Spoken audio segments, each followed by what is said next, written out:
Hello everybody, Ultimate Bricks here, and today I'm going to be showing you my working Lego elevator MOC. It is housed inside this gigantic building. You can see how big it is based off the minifigure right there for scale. We'll take a look at the details on the outside of this building after we're done looking at the elevator. I'll start by showing you how to take off all the different layers. The roof is clipped on to keep it all more stable, so you can just unclip it just like that on the two little clips, and then take it off. Just like that. The next two floors are fairly simple. They just come off just like this. They are unfinished because most of the details of this MOC are not finished yet, only the functionality. And then the second floor comes off just like that. And we are left with the first floor and the bulk of the elevator shaft right there. The first floor of the build can come off as well because it is raised up off the actual base plate. So that comes off just like this. And it is a slightly different shape because there is also this outside dining area included with the floor. And that leaves us with this little basement area, which I have decorated with some cobwebs and rats. Now the main functioning elevator section is what we are left with, and you saw that in the intro. And this is also fairly modular, as you can take off the top here. This is where the motor is housed, and you can see the elevator itself is hanging right there. That comes up, and now we have a look at the elevator shaft. Here you can see is the elevator shaft in there. You can see the inside of all the doors and the rail system that allows the elevator to slide down. And this whole section as well comes up, just like this.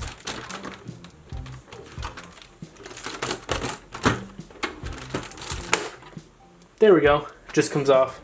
Just like that. The whole building comes apart into all these different pieces to make transportation of the model easier. Now that you know the basics of the build, let's get into the functioning elevator. I'll start by replacing the main elevator shaft portion back onto the frame of the build. I'll start by demonstrating how the elevator fits into the shaft. There are these rails on the side, which is just Technic beams connected into the walls. And on the elevator box itself, it has these little circular Technic pin pieces, and they just fit on either side of the box just like this. You can see right there, one goes on either side of that rail, and it just fits like that.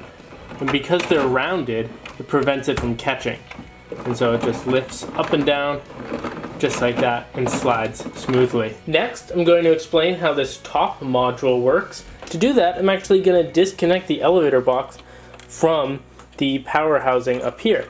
And the way that works is you can just disconnect it with this little hook piece, and there's a little Technic axle in that hole that allows the hook to easily connect and disconnect from the elevator box. The Lego Power Functions components that I use are a battery box that is hidden right here, and a motor that has its own little covering. The battery box switch is right here and is still exposed even when covered up. As you can see right there, I still have access to it. The way it's powered is actually extremely simple. The motor just goes right into a worm gear, which is then connected to that smaller gear, which is on the same axle as that little spool. So just pushing it down, just fairly simple. Here's a look at the exact same thing, but from the underneath. After reconnecting it to the elevator box, you can see it works fairly simply. You just flip the switch up, and it pulls the elevator up.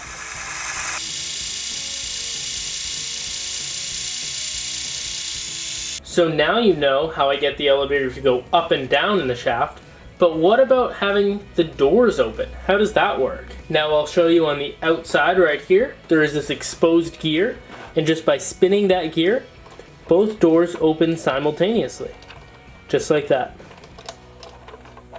I've now removed the structure of the roof so you can see how the gears work. Spinning this gear on the outside spins two sets of bevel gears right there. The bevel gear right there is then directly connected to a small gear that rests right on top of one of these, which is one of these flat gears, and these are right on top of the door. So the door is essentially built right under the flat gear, and so when that gear spins the flat gear, they just come together just like that. And because these two are directly connected, the doors open and close at the exact same time. But if you remember, each floor has its own set of doors. So how did I get both sets of doors to open with just one handle from the outside? All right, now I'll show you. The secret is all 3 floors have an identical system to what's inside the elevator. So just by spinning that gear in the corner, I think you can see it. By spinning that, both doors open at the same rate. I don't need to take this part apart to show you because it's the exact same as the elevator. So it's just basically that. You can use your imagination. But if you remember, I was able to open up this door, stick in this tool, and open both doors at the same time. So how does that work? I'll get to showing you that next. But first, before you can begin to open the doors, you'll need to know when the elevator is actually at the correct level. And the way I was able to accomplish that was with these little windows right here. There's a little clear brick next to each elevator door. Now you may have noticed that there is a little red thing sticking out from the side of the elevator. So I perfectly lined it up so that when the red thing that's on the side of the elevator lines up exactly with the clear window, that means that the floor and the elevator floor are lined up at the exact same level. And then the doors can be opened and minifigures won't fall down an elevator shaft. So that solves the problem of knowing when the elevator is at the right level and knowing when you can open the doors safely. But that still doesn't answer the question of how, with just one dial here, I can open and close both the inside and the outside doors. So I'll show you that right now. Now the way I can open both doors with just a single twist is all thanks to this gear right here. So when I open up the door on the side of the building and push the tool in, it locks in to one of these pieces with those holes in it, and then it pushes the gear in and clicks with this gear right here. This gear right there, the one you can barely see, is the one that controls the doors on the building. And then this gear just pushes in and lines up right with it. Now this is a super tight space, so I'm gonna do my best to explain it. That gear right there is the one that controls, you can barely just see a little bit of it poking out. It's at the end of the gray cone. That gear is what controls the one that's attached to the individual floors. This gear right here is attached to the elevator. This is the elevator box. So now, when I stick the tool in through the side, that other gear pops in. Oops, let me just line it up. Right there, the gear pops in and connects with both of them, and then spins them both at the exact same time, thus opening both the elevator door and the door attached to the individual floor at the exact same time. Here's a look at the process from the outside. You can see the elevator is at the 3rd floor right now. This is that little door that's on the outside of the building. I just lift it up. You can see that piece with the holes in it. I'm gonna take my tool right here and just put it in right there. And so now you can imagine this is when the gear then it pushes in and is now locked in between those two other gears. So now all I have to do is spin this one right here, and it's currently opening up the 2 elevator doors. Hopefully this is a full view where you can see I am spinning this just like that. And when I spin it, both doors open at the exact same rate and close at the exact same rate. Just like that. Now's the time I just want to clarify that this process is the exact same on all the floors. There is one of those little indicators for the red thing that's on the elevator at every floor.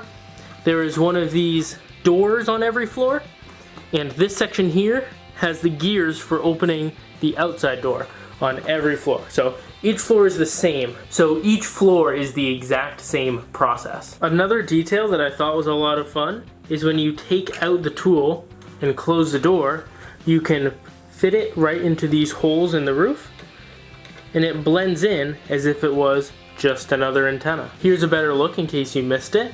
It's just one of those 2x4 plates with the holes on it stacked up, and then it just fits in just like that. And I'm really happy with how smooth it is. So that is how the working elevator works. Now let's get into some of the details of the rest of the building. just another quick look at the basement. You can see there's spiders over there with their spider webs, a little skeleton right there with a pipe next to it, and then the rats are off in this corner eating some cheese. The first floor just slides in right on top of the basement, just like so. Now's a good time to point out that the terrain is all built up around this building to make the exterior less boring. And it's like that all the way around the entire model. There are a few entrances to the building. First one is with these nice little staircases here with two little lights leading up to these double doors.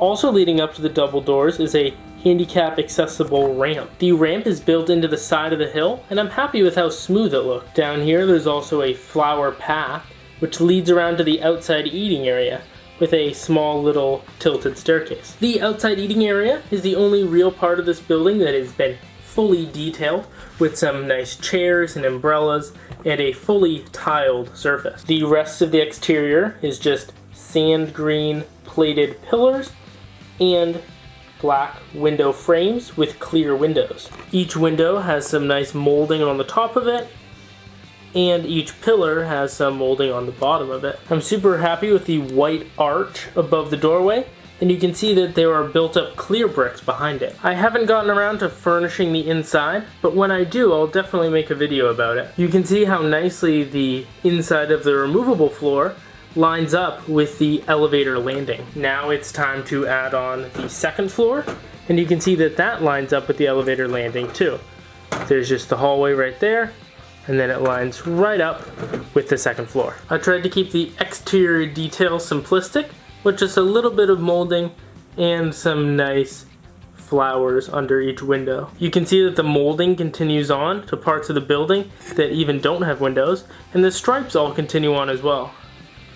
Now's a good time to point out the back of the building. This is where the elevator shaft is, and it's fairly simple with just the stripes that continue on from the detailing that's on the front. As you can see, the second floor isn't detailed at all.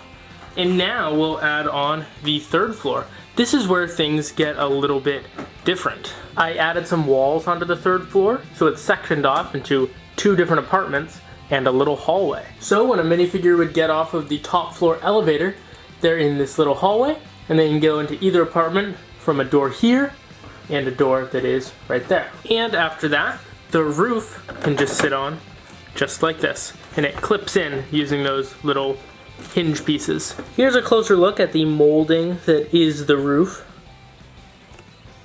It's pretty much the same, except for this one center area that is centered over the large double doors. And this area just uses some decorative tiles to try to get a cool look. Another detail that I really like about this building is the fire escape.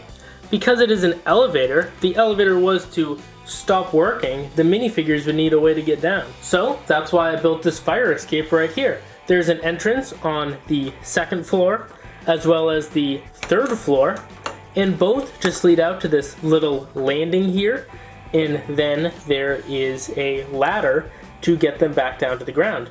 But if you notice, the ladder is all the way up here, so you wouldn't want to have them jump.